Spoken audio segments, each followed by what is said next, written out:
സംസ്ഥാന സർക്കാർ ജീവനക്കാർക്കും പെൻഷൻകാർക്കും 2% DA വർധനവ് ഓഗസ്റ്റിലെ ശമ്പളത്തിനോടൊപ്പം അല്ലെങ്കിൽ ഓണത്തിന് മുമ്പായി ലഭിച്ചേക്കും. ഇത് സംബന്ധിച്ച അന്തിമ ഉത്തരവുകൾക്കായി ജീവനക്കാർ കാത്തിരിക്കുകയാണ്. ബോണസും മറ്റ് ഓണം അഡ്വാൻസുകളും പതിവ് പോലെ ഓണത്തിന് മുമ്പ് പ്രതീക്ഷിക്കാം. സാമ്പത്തിക പ്രതിസന്ധികൾക്കിടയിലും സംസ്ഥാന സർക്കാർ ജീവനക്കാർക്കും പെൻഷൻകാർക്കും ആശ്വാസമായി 2% DA വർധനവ് ഈ ഓഗസ്റ്റിലെ ശമ്പളത്തിനോടൊപ്പം അല്ലെങ്കിൽ ഓണത്തിന് മുമ്പായി ലഭിച്ചേക്കും. നിലവിൽ കുടിശ്ശികയുള്ള DA ഗഡുക്കളിൽ 2% അനുവദിക്കാനാണ് ധനവകുപ്പിന്റെ ആലോചന.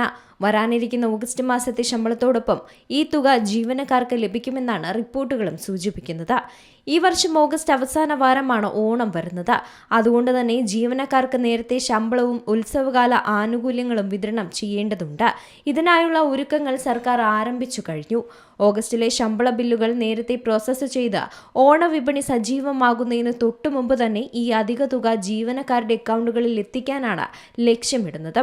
ഒരു ഗഡു DA അനുവദിക്കുന്നതിലൂടെ സംസ്ഥാന ഖജനാവിന് പ്രതിമാസം 60 കോടി രൂപയുടെ അധിക ബാധ്യത വരുമെന്നാണ് ഔദ്യോഗിക കണക്കുകൾ വ്യക്തമാക്കുന്നത്. കടുത്ത സാമ്പത്തിക നിയന്ത്രണങ്ങൾക്കിടയിലും ജീവനക്കാരുടെ ഭാഗത്തു നിന്നുമുള്ള കടുത്ത സമ്മർദ്ദവും ഓണക്കാലത്തെ ചിലവുകളും മുൻനിർത്തിയാണ് ഈ തീരുമാനത്തിലേക്ക് എത്തിയത്. ഇത് സംബന്ധിച്ച ഔദ്യോഗിക ഉത്തരവ് അടുത്ത ദിവസങ്ങളിൽ തന്നെ പുറത്തിറങ്ങും.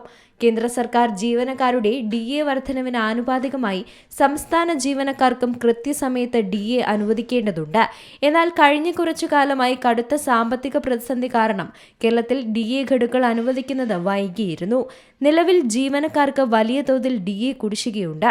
അതുകൊണ്ട് തന്നെ ഇപ്പോൾ പ്രഖ്യാപിക്കുന്ന 2% ഒരു പരിധിവരെ ജീവനക്കാർക്ക് ആശ്വാസമാകുന്നുണ്ടെങ്കിലും കുടിശ്ശിക പൂർണ്ണമായി തീർക്കാൻ ഇനിയും ഗഡുക്കൾ അനുവദിക്കേണ്ടതുണ്ട്. News desk Zee Malayalam news. ഏറ്റവും പുതിയ വാർത്തകളും വിശേഷങ്ങളും വിരൽത്തുമ്പിലറിയാൻ സീ മലയാളം ന്യൂസ് എല്ലാ ഡിജിറ്റൽ പ്ലാറ്റ്ഫോമുകളിലും ലഭ്യം.